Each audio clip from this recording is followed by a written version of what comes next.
오늘 준비한 종목은 저도 OLED 관련이고 삼성과 관련되어 있습니다.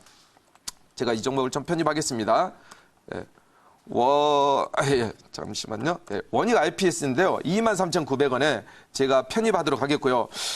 역시나 저점 구간입니다. 양봉 한 5개, 6개 정도 내면서 이제 옆으로 상승 구간을 준비하고 있는데요.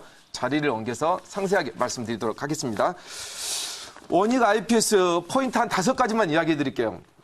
뭐 다 아실 거예요. 뭐 이제 한일 무역 보복 전쟁 관련해서 수익주라는 거 그 말씀은 빼고요. 일단 아실 거예요. 원익 테라 세미콘이라는 회사를 알 거예요. 이 회사하고 이제 합병하면서 국내 대형 장비 원익 테라 세미콘과 합병을 하면서 국내 대형 장비로 도약을 했죠. 대형 장비. 중요한 거죠. 대형 장비니까 어떻겠습니까? 패널이 커야 되잖아요. 그죠? 그런 관점에서 말씀드리고요. 이 회사를 좀 찾아보니까 지금 그 삼성전자와 과거에 삼성전자와 국산화 프로젝트를 성공적으로 실증한 수익이 있더라고요. 수행한 실적이 있더라고요. 국산화 과정에서요. 그래서 이 국산화 프로젝트 과정에서 수행한 실적이 있어서 향후 어떻게 했어요? 또 국산화를 관련해서 대체한 부분을 같이 프로젝트를 실행을 할 가능성이 상당히 높겠죠. 왜? 과거에 이력이 있으니까요. 그래서 국산화 일정에 가장 적극적으로 대응할 업체이다. 그렇게 말씀을 드리고요. 이 원익 IPS 같은 경우는 비메모리나 QD, OLED 같은 삼성전자 계열사 차세대 성장 동력과 프로젝트를 수행을 하고 있습니다. 아까 제가 이제 말씀드린 수행을 하고 있어요. 왜? QD, OLED 쪽하고 비메모리 쪽이요. 그래서 말씀드리고요. 탈일본화가 모두 국산화를 의미하는 건 아니겠죠. 그죠? 탈일본화 한다고 해서 무조건 다 국산화하는 건 아닌데 국산화 포트폴리오를 삼성전자가 지분 투자하는 업체들에 대해서는 우리가 관심을 가져야 돼요. 그래서 이 원익 IPS가 그 기업 중에 하나인데 지금 현재 국내 장비사 중 뭐 장비가 많잖아요. 우리나라 반도체 삼성이 있으니까 보는데 OLED뿐만이 아니라 D램 같은 경우는 미세 공정인데 3D 낸드나 5세대 전환 수혜주기도 하고요. 마지막으로 진짜 중요한 포인트 일반 분들이 모르시는 중요한 포인트 중화권이죠.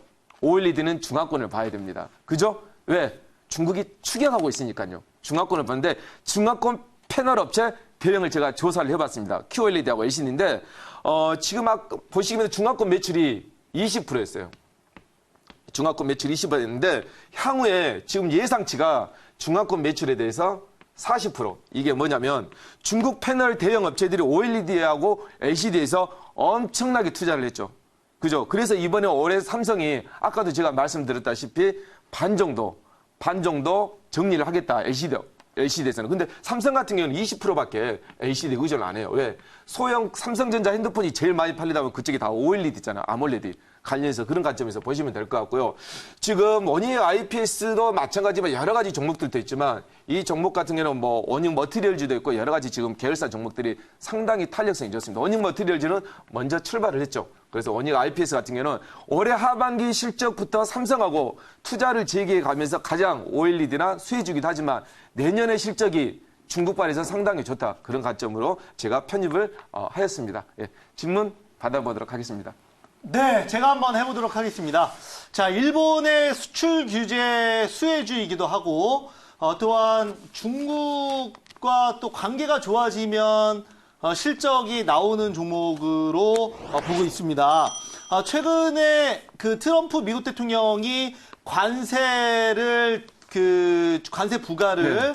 어느 정도 3개월 유예한 것도 이 원익 IPS 주가 상승에 영향을 미친다고 보시는 거죠?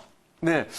중국이 아무래도 이렇게 미국하고 중국하고 미중 무역 관련해서 이제 가장 많이 피해를 본 게 뭐 IT 쪽도 있었지만 농산물도 있었잖아요. 근데 가장 중요한 게 어떻게 보면 IT잖아요. 왜? 메이드 인 차이나니까. 중국에서 가장 많이 만드는 게 농수산물하고 IT잖아요. 우리가 모든 쓰는 IT 제품들은 국산화가 몇 개는 없잖아요. 그래서 우리가 국산화를 하면 되게 비싸다. 그렇게 하는데 품질 또한 마찬가지고 하다못해 스위스에서 만드는 초정밀 시계조차도 중국에서 많이 만들더라고. 이제 말로만 그냥 메이드 인 차이나지 굳이 우리가 뭐 진짜 일부 나쁜 사람들이 중국에서 나쁜 제품만 어떻게 해서 유통을 해서 인식이 됐지. 이제 중국 같은 경우는 우리가 조금 더 다른 시각으로 봐야 될 것 같아요. 그런 관점에서 보시면 되고요. 미중 무역이 이제 한 3개월 동안 유예를 휴전을 했죠. 왜? 좀 쉬자. 트럼프도 피곤하니까 왜 재선에 신경 써야 되지 않습니까? 그런 관점에서 수혜주이기도 하고요. OLED는 중국이 바짝 따라잡고 있기 때문에 어떻게 해야 되겠습니까? 삼성에서 전폭적으로 투자를 해서 우리 중소기업하고 빨리 시장을 선점해야 되겠습니다. 그렇게 말씀드리겠습니다. 네. 예, 목표가는 15% 제시하도록 하겠고요. 27,000원 그리고 손절가는 23,000원 제시하도록 하겠습니다. 목표가는 27,500원 제시하도록 하겠고요. 손절가는 23,000원 제시하도록 하겠습니다. 박병준 매니저님